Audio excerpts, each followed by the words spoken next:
I love it when companies tell leakers, hold my beer.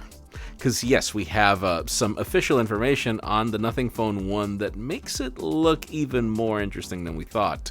Some new case leaks confirm old rumors for the iPhone 14 series and also interesting bits in the name. And we have other leaks for the Apple and Galaxy Watch because, why not? I'm Jaime Rivera, and hopefully this Friday will be one of those that you'll remember. Like seriously, don't overdo it so that you actually remember what you did. This is Pocketnow Daily.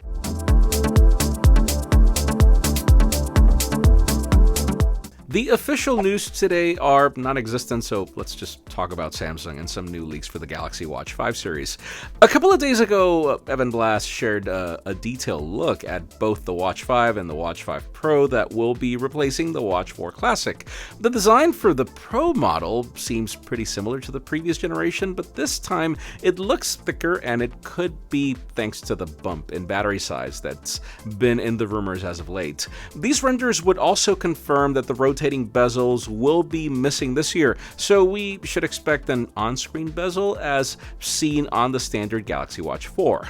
The back of both watches confirms sapphire crystal displays, and we can also see 5 ATM water resistance as well as onboard GPS because duh.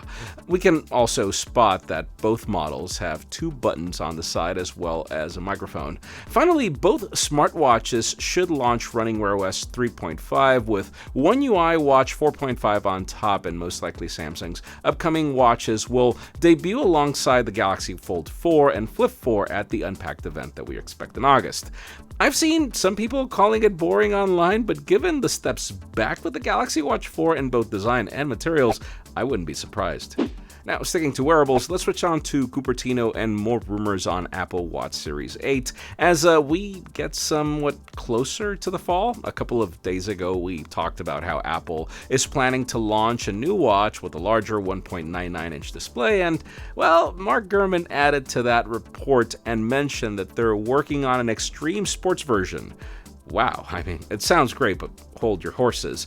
I know it's been rumored for the longest time, but apparently he went into detail on what we can expect. He claims that it will feature a larger screen and a metal framing that would be able to stand up to abuse, though I'm just hoping it won't look like the back of an iPod after that, and it will have an extra 7% screen area than the 45mm version, and remember, this extra space will be diagonally. So no, this doesn't mean that we're getting a 50mm version. Gurman also said that the extra display could be to provide more space for additional fitness metrics.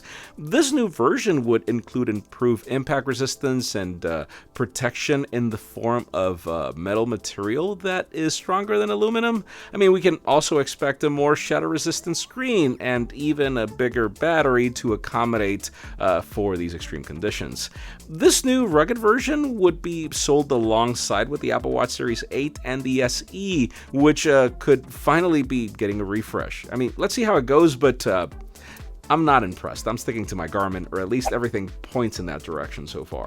Now let's keep talking about Apple because we have some new images of some third-party cases for the iPhone 14 that surfaced today, and it gets pretty interesting. We've been hearing about this design for months and months, but when we start getting cases in those molds that we saw a few months ago, yeah, it's a done deal. These images show cases for the 4 models that will be part of the new lineup, and something interesting is that they mention here that it'll be iPhone 14 Plus and not 14 Max, though case makers tend to do that, and what matters here is what the dimensions bring. That's not necessarily what I'd call accurate. The images also include a close-up of the camera cutouts and the rear camera bump to give us an idea of how much it is expected to grow from the iPhone 13 Pro. Now, if you haven't been paying attention to these leaks, the Pros are expected to bring a new 48-megapixel main camera with a 57% larger sensor and 8K video recording capabilities, which explains why they're getting even bigger than what we got with the 13. Shrimp Apple Pro also gave us a look at an iPhone 14 Pro dummy to highlight how the camera hump is getting thicker. Let us know what you think about the iPhone's design and what you think about the name, because for me it makes sense for it to be iPhone 14, 14 Plus, then 14 Pro, and 14 Pro Max, but we'll see. And finally, for the hottest news today, let's talk about nothing, since we're a few days away from the launch event of the Phone 1. I know, the company already showed us the design and pictures, but if you really want to know more about this phone and features bit by bit, there's really no need for leakers when you've got their own TikTok. Like seriously, on their own social media, the company confirmed that the Phone 1 will come with a smooth display option in the settings that will allow the device to automatically toggle between 60 Hz and 120 Hz for some content. And yesterday they premiered a video showing the development of the Phone 1 and the creation of the company. This video confirmed that their phone will arrive with an in-display fingerprint scanner, and then they went ahead and uploaded another video where we can see the fingerprint scanner working pretty fast, though that's pretty much an industry standard. I wouldn't call that amazing.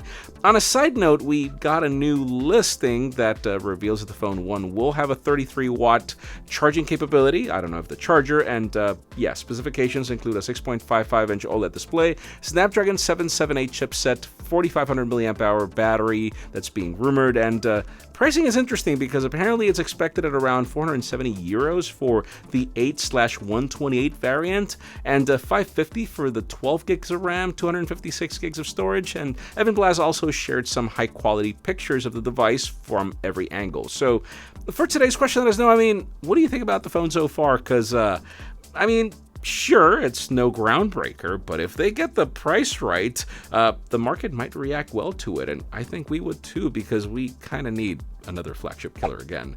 But that's just me. Leave us a comment down below. We'd love to know your opinion. Friends, again, if you want to get the news earlier, follow us on Pocketnow.com and subscribe to our channel for more videos like this one. You can also follow us on social medias. Our extended coverage happens on Instagram, and follow me on my personal handles to see me try to behave in these days. Please give this video a thumbs up if you like what you saw. I'm Jaime Rivera. Thanks so much for watching. We'll see you next week.